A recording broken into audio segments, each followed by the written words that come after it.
क्यों कर रहा है अकबर मेवाड़ अभियान? सर ये गुजरात जाने के रास्ते में है सर। अभियान का कारण पहला, मेवाड़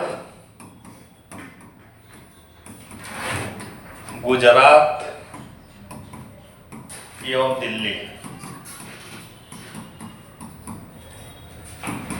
के रास्ते में था, है ना?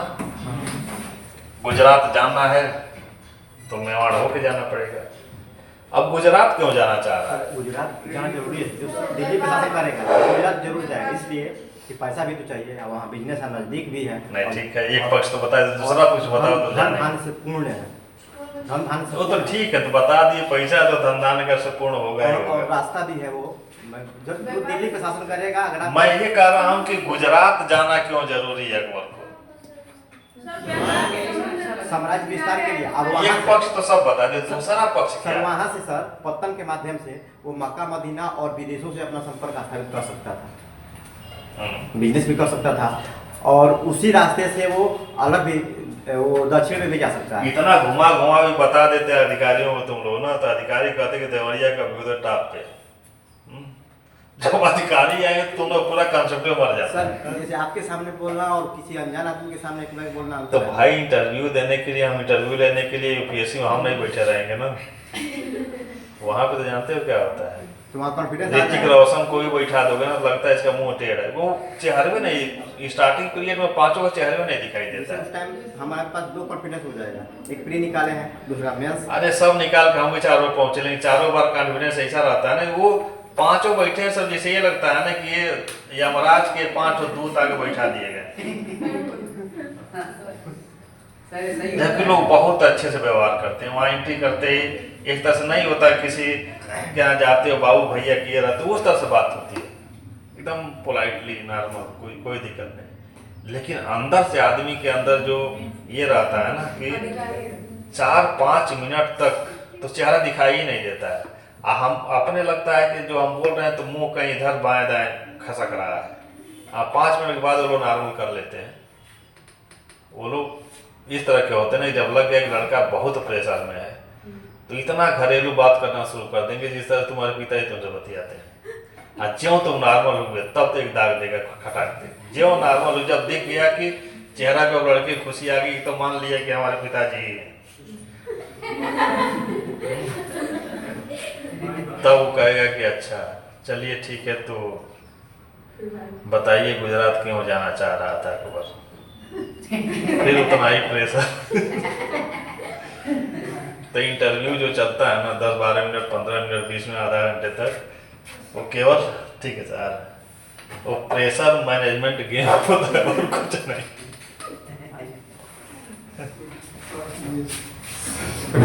कुर्सी है बाहर रखते हैं, वो लेके बैठ गए। प्रेशर मैनेजमेंट जिस दिन बच्चे के दिमाग में आ जाए ना कि जितना हम जानते हैं उतना सामने वाला नहीं जानता, इस कॉन्फिडेंस पे जब बात करना शुरू कर देना, उस दिन उसको जो नंबर पाने से कोई रोक नहीं सकता। लेकिन सब ये कॉन्सेप्ट आएगा ना, हाँ?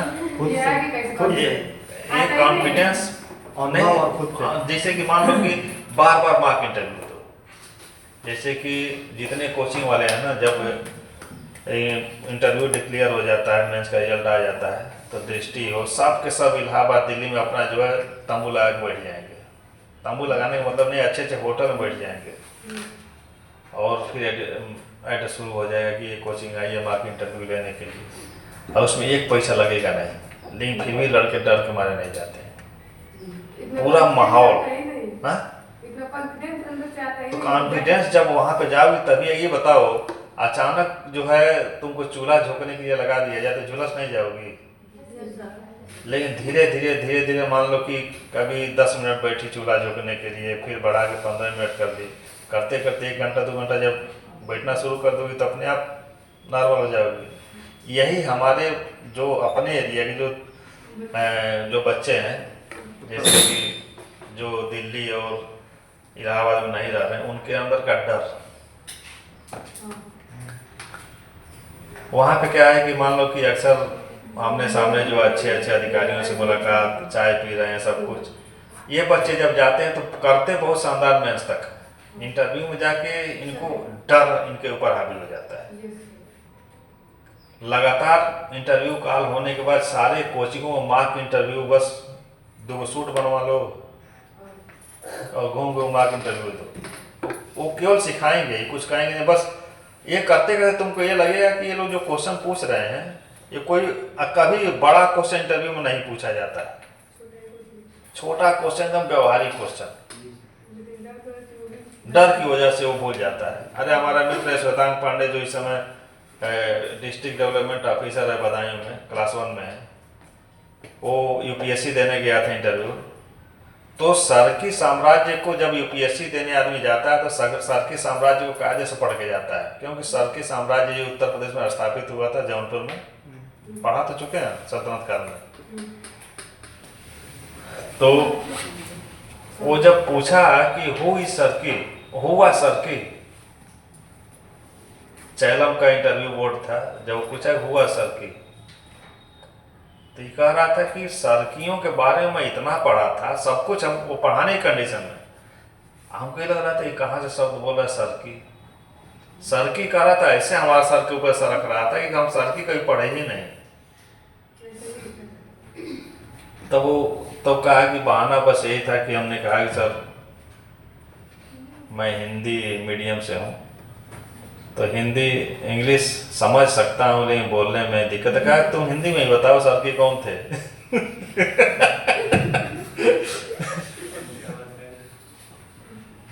देखा शादी सर पढ़े तो नहीं, निकाल नहीं हो रहा। तो हंसने लगा, वो जान जाते हैं सब लड़का प्रेशर में। अब पता चल तो उसे पूछे कि पानी का सूत्र बताओ, अब तुम कहोगे सर पढ़े तो हैं लेकिन जो है निकाल नहीं हो रहा है। उसको नहीं पता है कि पानी को तो ये कंटिन्यू ये हुआ, लेकिन जब प्रेशर के नाते पानी का स्टोरेज को जो है दिक्कत कर रही है। तो सर ये पानी मतलब ये जैसे कि मॉक इंटरव्यू में कि पानी लिक्विड फॉर्म में और लिक्विड में तो फॉर्म में तो होता है पानी। पानी गीला क्योंकि गीला है इसीलिए गीला है, तो होता है। हम तो पानी जैसे हाइड्रोजन और ऑक्सीजन मिलकर बना है, तो हाइड्रोजन का जो फॉर्म है क्या है, जैसे कि वो लिक्विड फॉर्म में है कि वो क्या नाम है, सॉलिड फॉर्म में हाइड्रोजन तो एक्चुअल में फॉर्म उसका गैसीय फॉर्म होता है। जो हाइड्रोजन हीलियम गैस भरी जाती है, हाँ वो तो गैस ही है। और ऑक्सीजन भी गैस है। मॉलिक्यूल देखो तो हाइड्रोजन इसका जो है परमाणु भार कितना है, परमाणु क्रमांक 8 है, 8 है ना, ऑक्सीजन का 8 है, और हाइड्रोजन कितना है, 2 है, 1 है। तो इस नेचर के अनुसार जब ये दोनों गैसें आपस में मिलती है लिक्विड फॉर्म में हो जाती हैं। वेपोराइजेशन तो सही तो बोली थी, जब ये दोनों गैसें मिलती हैं तो वेपोराइज हो जाती हैं। अब वेपोराइज हो जाती हैं तो वही तो लिक्विड फॉर्म में कन्वर्ट हो गया। बारिश कैसे हुआ, बारिश यही तो हुआ है। हाँ क्यों होता है, यही पूछा गया। बहुत सारी लिक्विड तो एक स्टेट हो गया, जैसे सॉलिड स्टेट है, लिक्विड स्टेट है और गैसियस स्टेट है। हाँ लेकिन उनका क्वेश्चन था शायद दिव्या था, यही पूछा गया। दिव्या हरियाणा में तो हाँ तो गीला क्या होता है। हाँ यही क्वेश्चन। तो बाद में ये लेकिन डिस्कस हुआ था कि शायद उन्होंने एक Satisfied? समस्या के रूप में कहा हाँ? कि हाँ नहीं बोला आंसर क्लियर नहीं थे, लेकिन तब रात में सब यहाँ पे हमने फंसे हैं ना कि आंसर क्लियर नहीं हुए, तो वैसे ही वहाँ भी हुआ था। अच्छा अच्छा, तो इंटरव्यू लेने वाले भी उसको क्लियर नहीं किए। लास्ट में आई थिंक उन्होंने छोड़ दिया उतना ही भी वहाँ से भेज दिए। नहीं आंसर दिखाता नहीं जाने दीजिए, सब कुछ हुआ होगा। तो इसको थोड़ा इंटरनेट पे वो सर्च कर लेते। सर आई थिंक वो क्वेश्चन घुमाने के लिए था, थोड़ा बहुत करके आगे आपके टैलेंट को आंकने के लिए वो हो सकता है, ऐसे भी क्वेश्चन होते हैं जिसमें कि बच्चे की कंडीशन को देखा जाता है कि एकदम घबरा तो नहीं जा रहा है। यही तो क्वालिटी है जो वो लोग खोजते हैं कि अगर तुमको उस पोस्ट पे बैठाया जा रहा है तो काम ऐसा ही आएगा कि प्रेशर बढ़ेगा ही। और एक और हाँ। तुम डील कैसे करोगे, कैसे? हाँ, क्योंकि ह्यूमन मैनेजमेंट वाला पोस्ट है ना, आपसे जो है कुदाल उदार नहीं चलवाना है। आप जो है आप एक तरह से मैनेजर हो, इतने विविध प्रकार के लोगों को कैसे मैनेज करेंगे उसके लिए जो है, तो इस तरह के सिचुएशंस तो अक्सर आते रहते हैं। एक क्वेश्चन था अभी में दिखा रहा था, मतलब एक सरकारी स्कूल है, वहाँ एक दलित महिला भोजन बना रही है, तो मतलब जो अन्य लोग है वो अपने बच्चों को भोजन नहीं कर रहे। हाँ, बहुत चर्चित है। क्यों आप वहाँ मतलब वन के अधिकारी जाएंगे तो आप क्या करेंगे, सबसे पहला काम क्या करेंगे, ये क्वेश्चन। हाँ, इस तरह का क्वेश्चन आते हैं। तो क्या बताया उन्होंने? वो पूरा 2-3 मिनट तक सोचा, उस पर से बोला सॉरी सर हम रिकॉल नहीं कर पा रहे हैं, तो वैसे रिकॉल नहीं कर पा रहे, ऐसे क्वेश्चन में रिकॉल वाला कभी नहीं होना चाहिए। इसलिए तो वहाँ से हटा दिया। आप सर भी कहाँ ऐसे क्वेश्चन में रिकॉल नहीं है, सिचुएशनल क्वेश्चन में तुमको रिकॉल का क्या मतलब है? इतिहास भूल का क्वेश्चन थोड़ा ना कि हमको रिकॉल करना है कि नहीं हम पढ़े हैं। क्या तुम अपने स्तर पर बताओ क्या करोगे? मान लो एक सिचुएशन जो हमारे साथ 16 में दिया गया था कि जो मनोवैज्ञानिक हमसे पूछे थे, जो साइकोलॉजिस्ट होते हैं, इंटरव्यू अच्छा हमारा जा रहा था बीच में जो, जबकि साइकोलॉजिस्ट किसी क्वेश्चन पूछता नहीं, अचानक जो है कुछ ऐसी बातें आ गई, जैसे अशोक के बारे में जो पूछ रहे थे, 12 मिनट अशोक से हमारा इंटरव्यू चला था 16 में, और लास्ट में उन्होंने कहा कि बेटा हमें लगता है कि अशोक से तुम्हारा रिसर्च है। हम कहने हैं सर रिसर्च नहीं है, अशोक मेरा जो फेवरेट शासक है, तो इसलिए मैं उसको अशोक के बारे में अधिक पढ़ता हूँ। तो कहीं जब पढ़ते हो तो देखो इसका तुम्हारे नंबर पर कोई प्रभाव नहीं पड़ेगा। मैं क्वेश्चन अगला पूछने जा रहा हूँ तो ये मान के चलना कि वैसे मैं पूछ रहा हूँ, तुम्हारे नंबर पर प्रभाव नहीं पड़ेगा। कि इतना जब पढ़े तो ये बताओ कि अशोक की एक पुस्तक लिखी गई है और लिखने वाला जो है उसका लगभग 900 पेज की पुस्तक है, और लिखने वाला 900 पेज लिखने के बाद एक लाइन उपसंहार लिख देता है। उस लेखक का नाम बता दो। सर उपसंहार मतलब निष्कर्ष। हाँ, निष्कर्ष एक लाइन 900 पेज का निचोड़ निकाल के एक लाइन में लिख दिया। तो हम कह सर जहाँ तक हमको रिकॉल हो रहा है वो लेखक नहीं लेखिका है। दरअसल उस किताब को मैं पढ़ा भी था। हाँ, कि वो पूरी तरह से वो नहीं हुआ था। हाँ। मतलब लेखक नहीं लेखिका है, तो क्या नाम है उनके? रोमिला थापर जी हैं। तो कहेंगे अच्छा तो ये बता दो क्या लिखी हैं एक लाइन में? हम कहे लिखी हैं कि अशोक और कुछ नहीं मानव भावनाओं का सौदागर था। तो क्या आप इससे एग्री हैं? हम कहें सर एग्री हैं।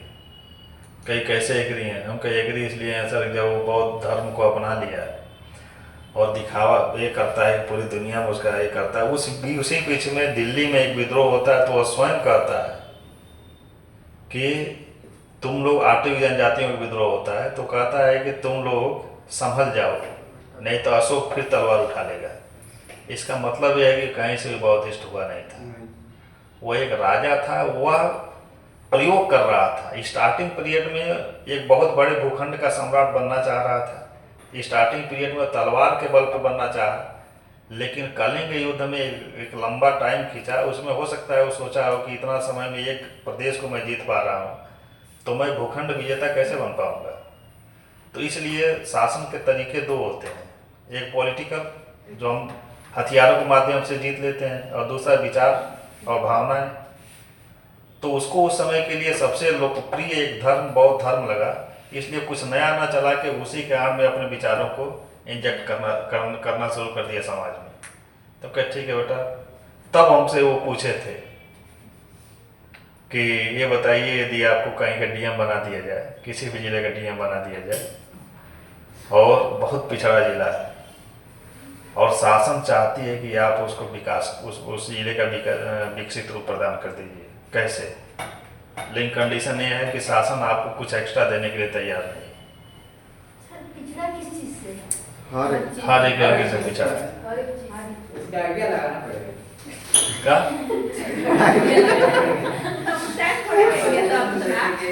जब भी ये क्वेश्चन मनोवैज्ञानिक पूछता है तो कोई ना कोई नई योजना लॉन्च हुई रहती है, उसी को कोरिलेट करा क्वेश्चन पूछे जाते हैं। तो सर उस योजना के थ्रू हम देखो जो वो क्वेश्चन पूछा गया कि मिड डे मील वाला, मिड डे मील वाले में ये लगातार पेपर में आ रहा था ताकि जो जनरल वर्ग के लोग हैं, यदि खाना बनाने वाली SC ST है तो वो लोग जो अपने बच्चे को खाना नहीं खिलाते थे।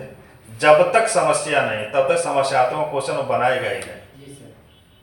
क्या है, कैसे विकास कराओगे तुम? विकास कराओ सर, वहाँ समस्या के बारे में जानेंगे। यहीं से मेरा इंटरव्यू गड़बड़ाया भी था। गड़बड़ाने का मतलब ये है ना, सर मेरा विकास गड़बड़ाने का मतलब ये है कि इसमें इसको एक ही हो क्या है, नंबर मैं बंद कर ये बोल नहीं जाता है।